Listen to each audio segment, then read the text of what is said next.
Whatcom County eyes a prime election upgrade. Proportional representation would deliver fairer representation for voters countywide. Can your voice be heard if you're in a small red bubble in a blue sea? Or if you see yourself as one of a handful of blue flowers in a field of red? In most of Cascadia's governing bodies, the answer is no. In the region's prevailing winner-take-all elections, whichever side gets the most votes wins all the power. This system unfairly overrepresents the biggest group of voters, even if that group is just a hair larger than any others, and even if it makes up a plurality and not the majority of voters. But Whatcom County might be headed for a better model, one that offers fairer representation for everyone. Whatcom voters recently elected a charter commission to review the county government's founding document, which sets the basis for local laws, much like a constitution. One option the commission might consider proportional representation. Proportional representation, where leaders are elected based on their proportion of votes, offers a slew of advantages over other methods of electing governing bodies.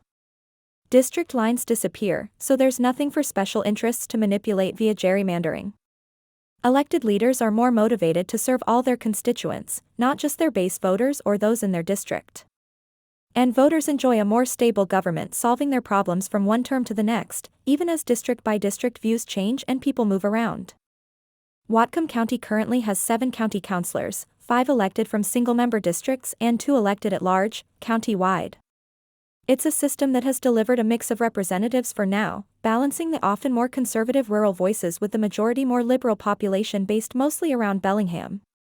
Unfortunately, it's not likely to continue to deliver fair results over time, and it's not as responsive as proportional representation. Single-member districts rely on sensitive map-making decisions, and they tend to ace out voters from smaller groups in winner-take-all elections. Why should Whatcom voters care?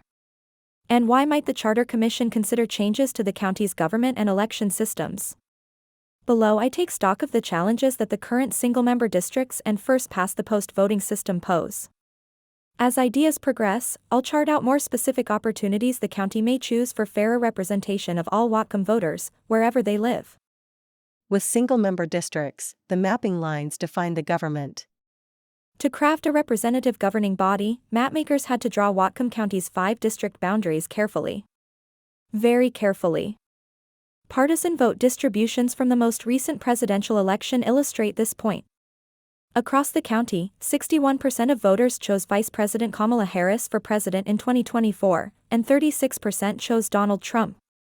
To make the 7-seat county council mirror that partisan breakdown, mapmakers would want 4 or even 5 of the council seats to be held by Democrats and 2 or 3 by Republicans. The 2 at-large council seats can be assumed to be reliably liberal, because the county's majority voting bloc gets to select both of those seats. So, to balance the whole council, the 5 districts ideally would collectively elect 2 Democrats and 3 Republicans. District mapmakers succeeded in achieving this breakdown, for now.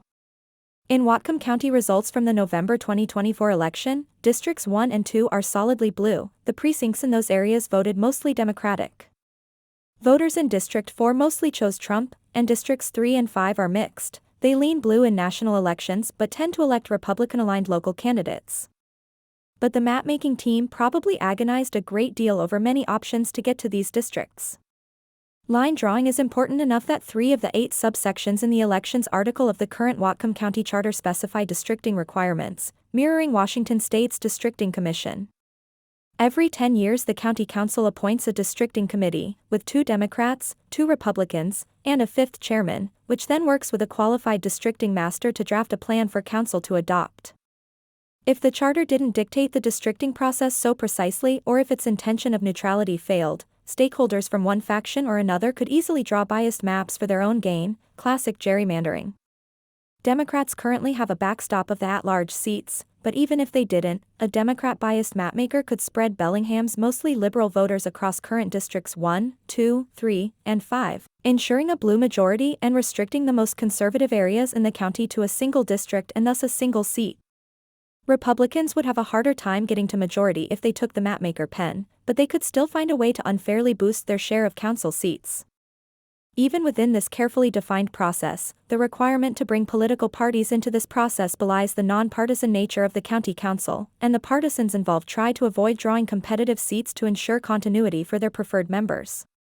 The result: districts that strongly favor one party over another protects partisan representatives but doesn't give voters a real choice. District line drawing also relies on voter preferences and population distribution staying stable within the 10-year window between district redraws. For example, if blue-leaning Ferndale and Maple Falls experienced a population boom and gained many more voters who were similar to those currently there, districts 3 and 5 might get more consistently liberal and throw off the balance of the council. Lastly, district representatives have little incentive to attend to the needs of constituents outside of their district. They can pay closest attention to the people within their designated boundaries, their voters, and ignore the needs of the county as a whole, without electoral consequence. Non-majority voters can't win any representation in winner-take-all districts. Single-member district lines determine the overall composition of the council. And the makeup of each district also determines whether individual voters get a vote that matters. Breaking down the same 2024 presidential vote share data into individual voters, distributed based on population, we see blue voters live in majority red areas, and red voters show up in majority blue domains, too. Single-member districts lock conservatives out of representation in bluer districts. District 1, for example, is mostly blue. A hefty 86% of voters there chose the Democratic presidential candidate in 2024. But it's not 100% Democrats. Many thousands of District 1 voters cast their votes for Trump. Under the current arrangement, those conservative voters, assuming they would also support a conservative local candidate, don't get a say on county council from their district. Because the district is set to deliver a Democrat to council to maintain the council's overall partisan balance, any District 1 voter with a non-Democrat stance is consistently locked out of representation. A Republican voter could choose conservative candidates in dozens of elections, and they'd never elect one. In District 1's most recent election in 2021, no conservative candidates even made it through the top 2 primary election. Anyone hoping to cast a vote for someone not endorsed by the Progressive Voters Guide in the general election was out of luck. And vice versa, single-winner districts lock progressives out of representation in redder districts. The same dynamic is true in reverse in District 4. In the 2023 district election, 2 conservative candidates made it through the top 2 primary election, leaving Democrats unable to select an aligned candidate in the general. Liberal-leaning voters in that district are outweighed by the conservative majority and won't ever get a district representative who reflects their views. County voters often, of course, align differently on a national level than they do locally. Although most people running for office have partisan alliances, county offices are technically nonpartisan, and both candidates and voters have nuanced views. More voters in District 5, for example, 56%, chose Harris over Trump in 2024, but Republican Ben Ellenboss won 61% of the vote in the 2023 county council election. In District 2, Bellingham-based progressive Todd Donovan's 78% vote share in 2021 closely matches Harris's 79% in 2024, but Donovan's opponent Kelly O'Connor had already withdrawn from the race, and write-ins made up a larger share of the remaining votes than hers. What remains true in all these elections is that some voters wanted a different candidate. But winner-take-all elections lock out any voices besides those of the majority. Proportional representation offers a better path. How can a government move beyond the challenges of single-member, winner-take-all districts? Proportional representation.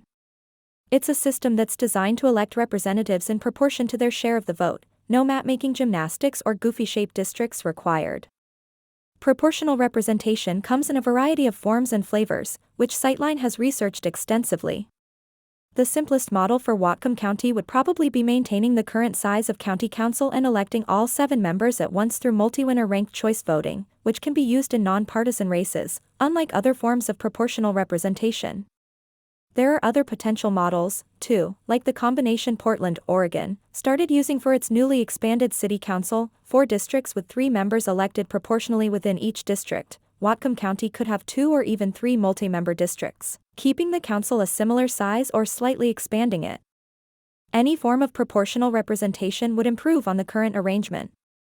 Rather than relying on unwieldy and unpredictable district boundaries to secure a conservative voting bloc, conservative voters across the county could all weigh in on electing council members of their choice. Liberal voters in more conservative districts could also vote for and elect someone whose views they support. Proportional representation would welcome a broader array of voices to the council, perhaps a few Democrats or Republicans, sure, but maybe an urban Republican or a rural Democrat, and a Green or Working Families Party member, a Libertarian, or an Independent, if they have enough support. And voters would win, too, in the form of better representation based on what they believe, not just on where they live.